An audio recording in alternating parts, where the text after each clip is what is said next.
ब्रह्मांडपदी श्री सप्तशक्ति महाग्रंथ के वाचन के बारे में तैयार किया हुआ वीडियो केवल जानकारी के लिए बनाया गया है। इस द्वारा किसी मानव या प्राणी, पशु, पंछी, जात, धर्म, वंश या संप्रदाय का अनादर करने का हेतु कतई ही नहीं है। इसमें बताई गई सारी जानकारी श्रीनाथ मस्कोबा नाथ महाराज जी ने बताई हुई सत्य जानकारी पर आधारित है।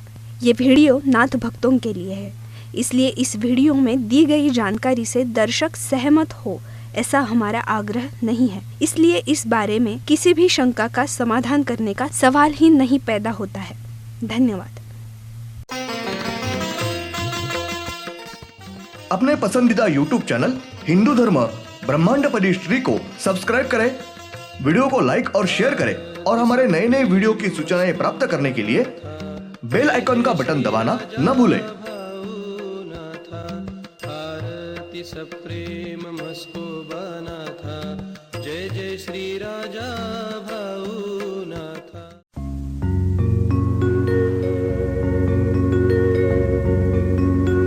ओम नमः शिवाय। ब्रह्मांडपदी श्री शिव शंभो राजा रामेश्वर श्रीनाथ मस्कोबानाथ प्रसन्न। ब्रह्मांडपदी श्री शिव शंभो राजा रामेश्वर महाराज उर्फ राजा भाऊनाथ प्रसन्न। ओम नमः शिवाय। जय देव जय देव जय काल भैरव, जय देव जय देव जय काल भैरव। भद्र केदारनाथाला उत्पन्न झाले, काळ भैरवनाथ नामे प्रसिद्ध झाले। जय देव जय काल भैरव, जय देव जय काल भैरव। ॐ भूर्भुर्गव आदिशक्ति ब्रह्माण्डच्च दिव्यशक्तिप्राप्त्यर्थच्च परमेश्वराय नमेन। गायत्रीयं कालभैरव दिव्यशक्ति नमो शिवाय। ब्रह्मांडपदी श्री सप्तशक्ती महाग्रंथ, ब्रह्मांडपदी श्री सप्तशक्ती महापंथ। सत्य हाच धर्म, जसा खवळलेला समुद्र, जसा पूर्ण आकाश, जसा सूर्य, तसा मी। शिवोहम। पिछले यानी भाग 355 में हमने देखा बुरी शक्ति की पीड़ा से वो देवता को बचाते हैं, उसका छुटकारा कर कर उसके मार्ग खुले कर कर उसे मुक्त करते हैं। अब देखेंगे भाग 356। श्री मायावी शक्ति ये हर एक को फंसाने वाली और अघोरी ऐसी शक्ति है, और श्री इंद्रदेव ये हर एक श्री दैवत को श्री मायावी शक्ति इनके तकलीफों में से मुक्त करती है, उनकी अघोरी शक्ति से छुटकारा करती है।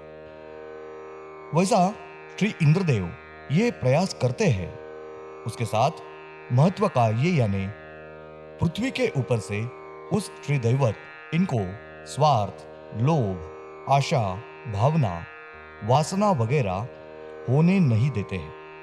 श्री मायावी शक्ति ये उस दैवत को फंसाने का प्रयास करते हैं। उस दैवतों को उनके मन में भावना और स्वार्थ निर्माण करते हैं। वो सब मोह माया से उस श्री दैवत को श्री इंद्रदेव ये दूर रखते हैं, स्वार्थ से दूर रखते हैं। उस श्री दैवत को श्री इंद्रदेव ये कौन सी भी भावना या स्वार्थ निर्माण नहीं होने देते हैं। श्री इंद्रदेव ये उस दैवत को कौन सी भी वासना, भावना होने नहीं देते हैं और उसको निस्वार्थी बनाते हैं। ब्रह्मांड में के हर एक पृथ्वी के ऊपर श्री दैवत ये अपने जगत कल्याण का कार्य करते रहे हैं।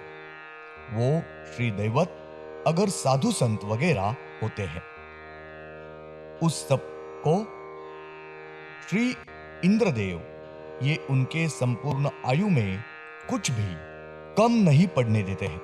उनको उनके आयु में समय समय पर आवश्यकता है उतनी ही आर्थिक मदद करते हैं। आवश्यकता से अधिक आर्थिक मदद नहीं करते हैं। हर एक श्री दैवत को साधु संत इनको संपूर्ण आयु में हमेशा आर्थिक मदद करना ये श्री इंद्रदेव इनकी महत्व की ऐसी जिम्मेदारी है और वो उनको पालनी ही पड़ती है। ब्रह्मांड में हर एक पृथ्वी के ऊपर जन्म से आने वाले श्री दैवत ने साधु संत इन्होंने जगत के शांति के लिए और कल्याण के लिए कौन सा कार्य करना है वो श्री इंद्रदेव ये तय करते हैं और उसी तरह से उस दैवतों से साधु संत इनसे श्री इंद्रदेव ये हिंदू धर्म का कार्य करवा के लेते हैं और उस दैवत ने अपने कार्य में कौन सी भी गलती अगर आनाकानी उदासी की तो साथ ही वो कार्य ठीक ठाक से नहीं किए तो उस दैवत के मृत्यु के बाद श्री ब्रह्मदेव ये श्री वैकुंठ या उस दैवत से गलत कर्म का भोग भुगतने देते हैं। श्री मायावी शक्ति ये उस श्री शक्ति ये उस श्री दैवत को तकलीफों में लाते हैं। उस दैवतों के आगे हर दिन नई नई तकलीफें निर्माण करते हैं और श्री इंद्रदेव ये उस दैवत को श्री मायावी शक्ति इनके तकलीफों में से छुड़ाते हैं। उस दैवत को श्री मायावी शक्ति इनके पास से दूर रखते हैं, वैसा प्रयास करते हैं। तारीख 18 मार्च 99 गुड़ी पाड़वा मराठी नया वर्ष। तारीख गुरुवार 19 मार्च 99 शुक्रवार। ब्रह्मांड में के हर एक पृथ्वी के ऊपर जो श्री दैवत ये जन्म लेकर अपने संपूर्ण आयु में कौन कौन सा दैवी कार्य करना है इसका विस्तार से भविष्य ये श्री ब्रह्मदेव लिखते हैं। उसके साथ ही श्री 9 काल राक्षस है, उनमें से सिर्फ एक ही काल राक्षस ये उस श्री दैवत इनका बाकी का भविष्य लिखते हैं।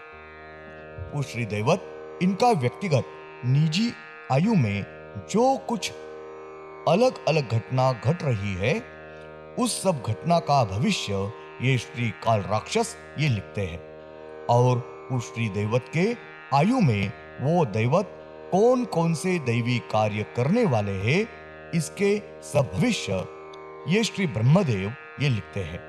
उसके साथ श्री ब्रह्मदेव ये जो साधु संत वगैरह है उन्होंने उनके आयु में क्या क्या दैवी कार्य करना है उसका सब भविष्य ये श्री ब्रह्मदेव ये लिखते हैं और वो साधु संत इनका व्यक्तिगत निजी आयु में कौन कौन सी घटना घटने वाली है वो सब घटना वो भविष्य ये श्री काल राक्षस ये लिखते हैं और इस लिखित के अनुसार सब घटना ये जैसी की तैसी घटवाते हैं। ब्रह्मांड में के हर एक पृथ्वी के ऊपर सब पशु पंछी और प्राणी इस सब के आयु में अच्छी घटना घटने वाली है उसका भविष्य ये श्री ब्रह्मदेव ये लिखते हैं और उसके साथ वो सब पशु पंछी और प्राणी इन सब का भविष्य ये श्री काल राक्षस ये भी लिखते हैं। ब्रह्मांड में के हर एक दैवत इनका वाहन बोल के जो कुछ पशु पंछी और प्राणी है सिर्फ इनका भविष्य ये श्री ब्रह्मदेव ये लिखते हैं। बाकी के सब पशु पंछी और प्राणी इन सब का भविष्य ये श्री काल राक्षस ये लिखते हैं। ब्रह्मांड में के हर एक पृथ्वी के ऊपर मानव स्त्री और पुरुष इन्होंने श्री दैवतों की सेवा करे उस दृष्टि से श्री ब्रह्मदेव ये उस मानव का भविष्य लिखते हैं और उस मानव का श्री दैवत इनकी सेवा करने के लिए मजबूर करते हैं। उस दृष्टि से उन्होंने भविष्य लिखा हुआ होता है। हर एक मानव ने ज्यादा से ज्यादा शिक्षा ले उनकी बुद्धिमत्ता तीव्र और कुशाग्र हो। उन्होंने नए नए संशोधन करने चाहिए, खोज करे। उस मानव ने समाज की प्रगति करनी चाहिए। वो समाज में अच्छा बर्ताव करे, बोले, प्रवचन कीर्तन करे, उसको श्री दैवत की चाह निर्माण हो, गोड़ लगे। उस दृष्टि से उनका भविष्य लिखते हैं और वैसी घटना घटवा के लेते हैं। वैद्य, डॉक्टर, वकील होकर समाज को उपयोगी हो, इसके साथ महत्व यानी उस मानव को हर दिन जो खुद के पेट के लिए रोटी कैसे मिले, खुद के कुटुंब के लिए अन्न कैसे मिले, उस दृष्टि से यानी इस दृष्टि से संक्षेप में आम मानव के आयु में सिर्फ जो कुछ अच्छी घटना घटती है उनका भविष्य ये श्री ब्रह्मदेव ये लिखते हैं। श्री वैकुंठ या श्री इंद्रदेव, इनका मंत्रिमंडल ये तय करते हैं। उस मानव को उनके अच्छे कर्म का अच्छा फल देने का तय करते हैं। उसके साथ ही उस मानव को उसके अच्छे कर्म का अच्छा फल देने की दृष्टि से श्री ब्रह्मदेव और उस सबसे आम मानव के आयु में अच्छी घटना घटने वाली है उन घटनाओं का भविष्य ये लिखते हैं। और उसके साथ बिल्कुल वैसी ही अच्छी घटना घटती है।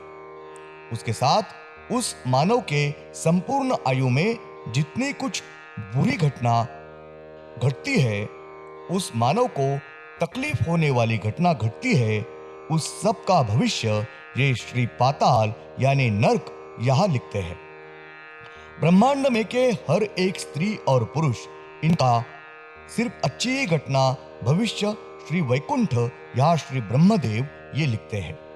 और उस मानव के बुरे कर्म की वजह से उसको होने वाली तकलीफों का भविष्य ये पाताल यहाँ लिखा जाता है। उसके साथ ही मानव की बुरी घटने वाली घटना का उस मानव को किस प्रकार से कौन कौन सी तकलीफ संकट आने वाला है, ये सब प्रकार की तकलीफ भुगतने पड़ेगी, इसका भविष्य ये श्री पाताल यहाँ श्री यमराज, इनका मंत्रिमंडल ये तय करते हैं और वैसा लिखवा के लेते हैं। और उसके साथ ही श्री काल राक्षस ये भी लिखते हैं। ये मानव का जन्म होने के बाद किस प्रकार से तकलीफ भुगतनी होगी, उसके गलत बुरे कर्म की वजह से उसको कौन कौन सी तकलीफ भुगतने पड़ने वाली है, उस दृष्टि से भविष्य ये श्री पाताल यहाँ लिखा जाता है। धन्यवाद। अगले यानी भाग 357 में हम देखेंगे श्री पाताल यहाँ श्री यमराज, इनका जो मंत्रिमंडल है वो मंत्रिमंडल ये उस मानव को उनके बुरे कर्मों का भोग भुगतवाने के लिए, वापस लेने के लिए वहां का मंत्रिमंडल ये तय करे, उस तरह से उसका भविष्य ये लिखते हैं। श्री वैकुंठ, श्री पाताल, इसके सिवा उस मानव के आयु में अच्छी और बुरी घटना घटने वाली है, उसका संपूर्ण भविष्य अलग ऐसा भविष्य श्री काल राक्षस ये लिखते हैं।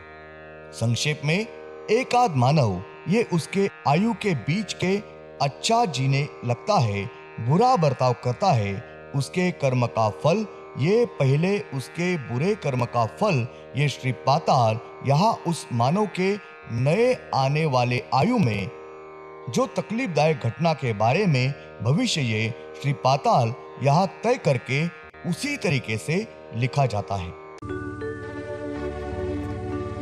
ओम श्रीनाथ मस्कोबानाथ श्री राजा भावनाथ प्रत्यय